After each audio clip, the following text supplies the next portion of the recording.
ഇളയ തലപതി വിജയ് ബി.ജെ.പിയിലേക്ക്. കേന്ദ്ര ആഭ്യന്തരമന്ത്രി ശ്രീ അമിത്ഷാ വിജയെ നേരിട്ട് വിളിച്ചു. അദ്ദേഹം ഫോൺ എടുത്തിട്ടില്ല. തമിഴ്നാട്ടിൽ തിരക്ക് പിടിച്ച ചർച്ചകൾ നടക്കുന്നു. എം.കെ. സ്റ്റാലിൻ വിജയുടെ ബി.ജെ.പി പ്രവേശം ഒഴിവാക്കാനായിട്ടുള്ള ചർച്ചകൾ തകൃതിയായി നടത്തിക്കൊണ്ടിരിക്കുന്നു. ഇത്തരം വാർത്തകളാണ് കഴിഞ്ഞ ഏതാനും മണിക്കൂറുകളായി ദേശീയ മാധ്യമങ്ങൾ റിപ്പോർട്ട് ചെയ്യുന്നത്. ഇതിൻ്റെ വസ്തുത എന്താണ് പരിശോധിക്കുക.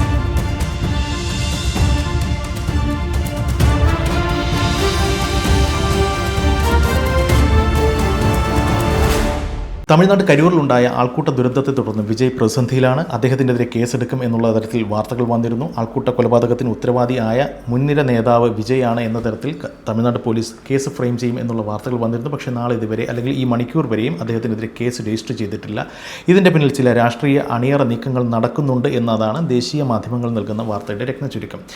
ശരിക്കും പറഞ്ഞു കഴിഞ്ഞാൽ നമ്മൾ ലഭ്യമാകുന്ന വിവരങ്ങൾ വെച്ച് പരിശോധിക്കുകയാണ് എന്നുണ്ടെങ്കിൽ, അതായത് ദേശീയ മാധ്യമങ്ങൾ റിപ്പോർട്ട് ചെയ്യുന്ന വാർത്തകളുടെ അടിസ്ഥാനത്തിൽ നിന്ന് ലഭ്യമാകുന്ന വിവരങ്ങൾ ക്രോസ് ചെക്ക് ചെയ്യുമ്പോൾ മനസ്സിലാക്കുന്ന കാര്യം വിജയെ ബി.ജെ.പിയിലേക്ക് പോകുവാനുള്ള വിദൂര സാധ്യത പോലും നിലവിലെ സാഹചര്യത്തിൽ കാണുന്നില്ല എന്നുള്ളതാണ്. അതേസമയം വിജയെ ബി.ജെ.പിയിലേക്ക് കൊണ്ടുവരാനും അണ്ണാമലയെ മാറ്റി അല്ലെങ്കിൽ അദ്ദേഹം നേരത്തെ ഇരുന്ന പൊസിഷനിൽ നിന്നുകൊണ്ട് ബി.ജെ.പിയെ നയിക്കുന്ന ഒരു നേതാവായി മാറ്റാനും അല്ലെങ്കിൽ നേതാവാക്കി ഉയർത്തിക്കൊണ്ടുവരുവാനും ബി.ജെ.പി തമിഴ്നാട് ഘടകം താല്പര്യപ്പെട്ടിട്ടുണ്ട്. പക്ഷേ അവർ നേരിട്ട് അദ്ദേഹത്തെ ബന്ധപ്പെട്ടിട്ടില്ല എന്നാണ് അറിയാൻ സാധിക്കുന്നത്. അതേസമയം ബി.ജെ.പിയുടെ RSS തിങ്ക് ടാങ്ക് വിഭാഗങ്ങളിൽപ്പെട്ട ചില ആൾക്കാർ അല്ലെങ്കിൽ ചില നേതാക്കന്മാർ വിജയുമായി ബന്ധപ്പെട്ട ചില കേന്ദ്രങ്ങളെ കോൺടാക്റ്റ് ചെയ്തു എന്നും അദ്ദേഹത്തെ ബി.ജെ.പിയിലേക്ക് കൊണ്ടുവരുന്നതിനുള്ള ചില ചർച്ചകൾ തുടങ്ങി വെച്ചതായിട്ടുമാണ് നമുക്ക് അറിയാൻ സാധിക്കുന്നത്. കേരളത്തിലെ ബി.ജെ.പി ഘടകം പോലും ഇക്കാര്യം തള്ളിക്കളയുന്നില്ല എന്നുള്ളതാണ് ഇതിൽ എടുത്തു പറയേണ്ട ഒരു വസ്തുത.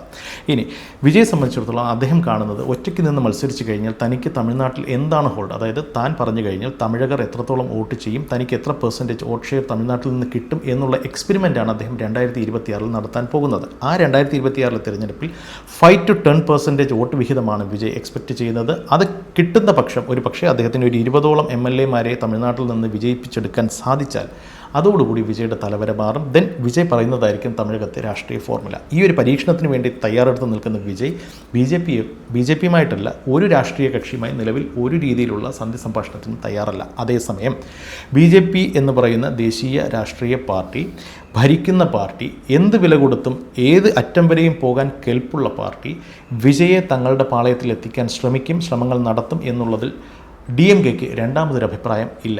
അതുകൊണ്ട് തന്നെ വിജയ്ക്കെതിരെ കേസെടുക്കുവാനോ ആൾക്കൂട്ട ദുരന്തം ഇനിയൊരു വിവാദമായി മുന്നോട്ട് കൊണ്ടുപോകുവാനോ DMKയ്ക്ക് താല്പര്യമില്ല. അതുകൊണ്ട് തന്നെ വിജയ്ക്കെതിരെ കേസെടുക്കാനുള്ള സാധ്യത വളരെ വിദൂരമാണ് എന്നാണ് തമിഴ്നാട്ടിൽ നിന്ന് ലഭ്യമാകുന്ന വിവരം. അതേസമയം വിജയ് കേന്ദ്രമന്ത്രി അമിത്ഷാ ഫോണിൽ ബന്ധപ്പെട്ടു എന്നും അദ്ദേഹം ഫോണിൽ സംസാരിക്കാൻ തയ്യാറായില്ല എന്ന തരത്തിൽ വരുന്ന വാർത്തകൾ തെറ്റാണ് എന്നാണ് പ്രാഥമികമായി ലഭ്യമാകുന്ന വിവരം. കൂടുതൽ വാർത്തകളും വിശേഷങ്ങളും നേരിട്ട് ലഭിക്കാൻ ജനങ്ങളിൽ നിന്ന് ജനങ്ങളിലേക്ക് ജനഭൂമി ന്യൂസ് സബ്സ്ക്രൈബ് ചെയ്യൂ.